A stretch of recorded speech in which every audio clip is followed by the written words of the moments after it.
और विभागों में क्या हो रहा है वो अभी आपके सामने आएगा। पीछे कोई विभाग नहीं है, सब कंपटीशन में चल रहे हैं।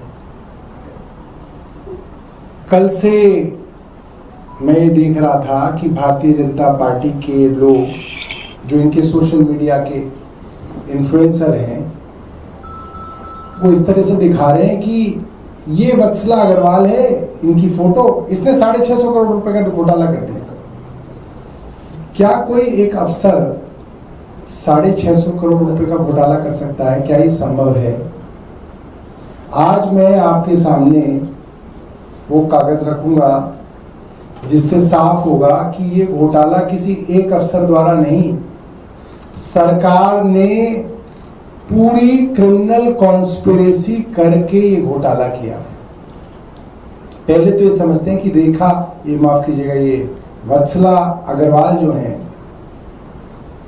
ये क्या थी? ये थी DGHS, director general health services, यानी कि CPA, सेंट्रल प्रोक्योरमेंट एजेंसी।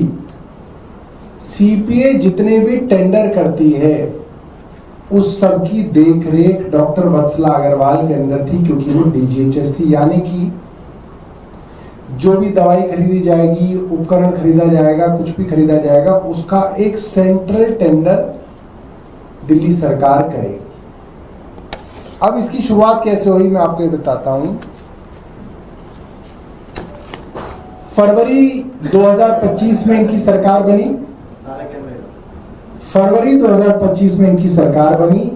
जुलाई 2025 की 10 जुलाई 2025 की मैं आपको मीडिया रिपोर्ट दिखा रहा हूं, और ये तमाम अखबारों के अंदर रिपोर्ट हुआ कि दिल्ली सरकार ने एक ऑर्डर निकाला कि अब कोई भी अस्पताल अपना कोई भी सामान खुद नहीं खरीदेगा, CPA खरीदेगा, सेंट्रल प्रोक्योरमेंट एजेंसी ही खरीदेगी।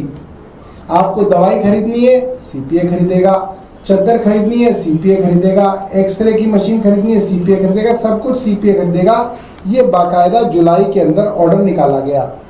The Delhi government has begin routing all hospital purchases exclusively from CPA, ending earlier practice of direct procurement by individual hospitals। अलग अलग अस्पताल जो खुद खरीदारी करते थे उसके ऊपर पूर्णतः रोक लगाई गई सरकार द्वारा, और कहा गया CPA इसको खरीदेगा। उसके बाद क्या हुआ?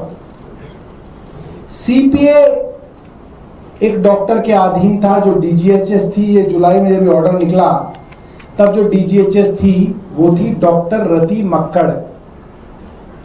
डॉक्टर रति मक्कड़ के बारे में भी बार बार अखबारों के अंदर छपा कि उनके ऊपर बड़ा दबाव है, उनके ऊपर कुछ दस्तावेजों को साइन करने का, कुछ टेंडरों का दबाव है, और इस दबाव के चलते वो नौकरी छोड़ना चाहती हैं। जुलाई 2025 में वह जो DGHS थी उस समय की, डॉक्टर रति मक्कड़ ने नौकरी से VRS ले ली। कोई सरकारी डॉक्टर VRS नहीं लेता। VRS ली, अखबार में छपा। रेखा गुप्ता जी ने नहीं पढ़ा अखबार, हमने तो पढ़ा है और हमने तो ट्वीट भी किया है।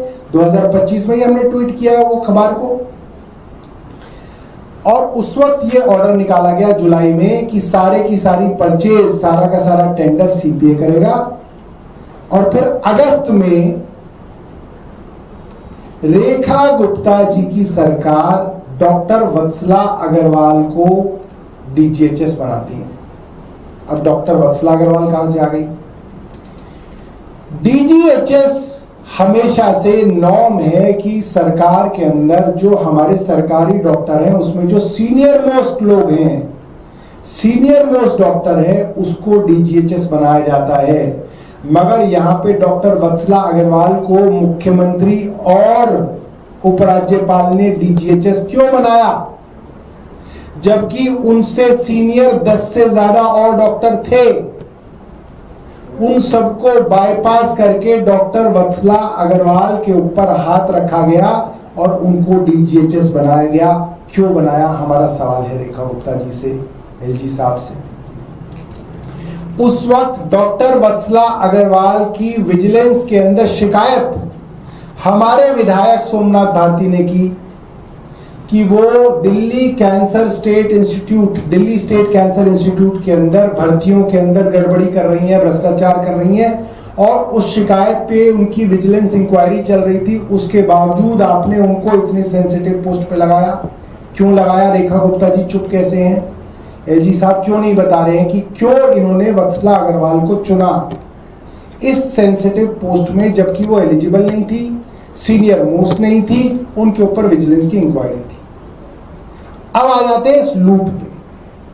तो सरकार ने ये माहौल बनाया, सरकार ने ये अपने ऑर्डर निकाल के माहौल बनाया कि सारी की सारी परचेज अस्पताल खुद ना कर सके, सीपीए करेगी, और सीपीए के ऊपर एक तथाकथित भ्रष्ट अफसर को लगाया। सीनियर मोस्ट नहीं थी तब भी लगाया और उनसे आपने काम कराया। अब इन अफसर ने आकर इतने टेंडर करे जिसके अंदर लूट के बारे में जो आजकल छप रहा है वो मैं आपको बता दूं, जो एफआईआर में है। पोर्टेबल एक्सरे मशीन जो 10 लाख रुपए की आती है वो 33 लाख रुपए की खरीदी, और इसकी कितनी मशीनें खरीदी गई? 448 मशीनें खरीदी गई। तो जो 45 करोड़ रुपए की मशीनें आनी थी वो 148 करोड़ रुपए उसके लिए दिए गए। सी आर्म रेडियोलॉजिकल इक्विपमेंट 25 लाख का आता है मार्केट में, उसको इन्होंने 1 करोड़ 10 लाख का खरीदा। आप जब टेंडर करते हैं 25 लाख की चीज तो वो आपको 15 लाख में मिलती है, क्योंकि आप इतनी सारी खरीद रहे होते हैं। मगर यहां आपने 25 लाख की मशीन 1 करोड़ 10 लाख में खरीदी, और जहां पे इन सब मशीनों के लिए 1 करोड़ 75 लाख देने थे, आपने 7 करोड़ 70 लाख रुपए दिए। ओआरएस आपने देखा होगा, रेखा गुप्ता जी रोज ट्वीट किया करती थी कि हमने कूलिंग जोन बनाया है जहां पे हम ओआरएस बांट रहे हैं। हर मंत्री इनकी ओआरएस की बात करता था। इससे पहले सरकारों ने नहीं बांटे ओआरएस, यही बांट रहे हैं। क्यों बांट रहे थे भाई? क्योंकि ओआरएस के अंदर मोटी कमाई करनी थी, इसलिए बड़ी तादाद के अंदर ओआरएस खरीदने थे।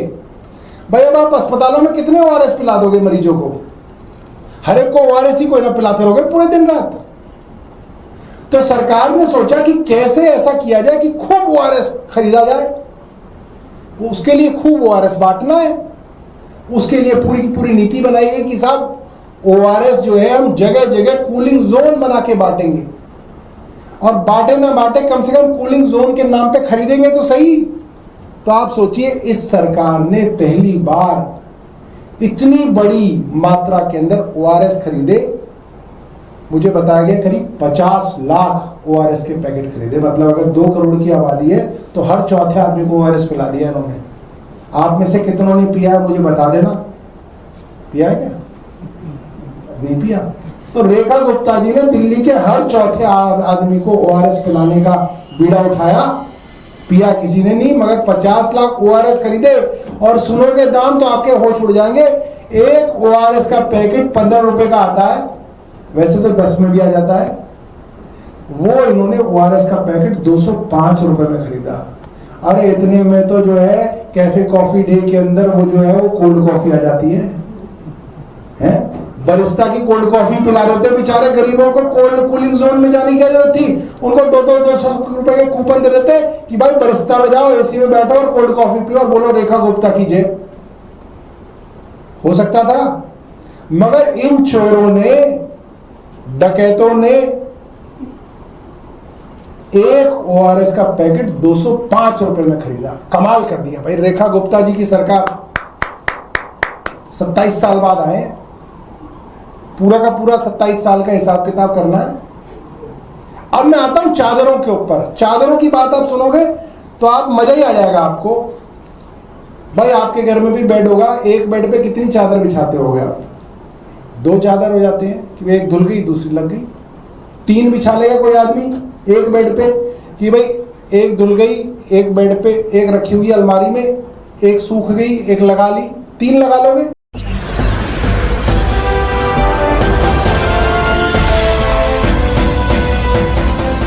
आप देख रहे हैं लाइव न्यूज 9 99 राष्ट्र सबसे पहले।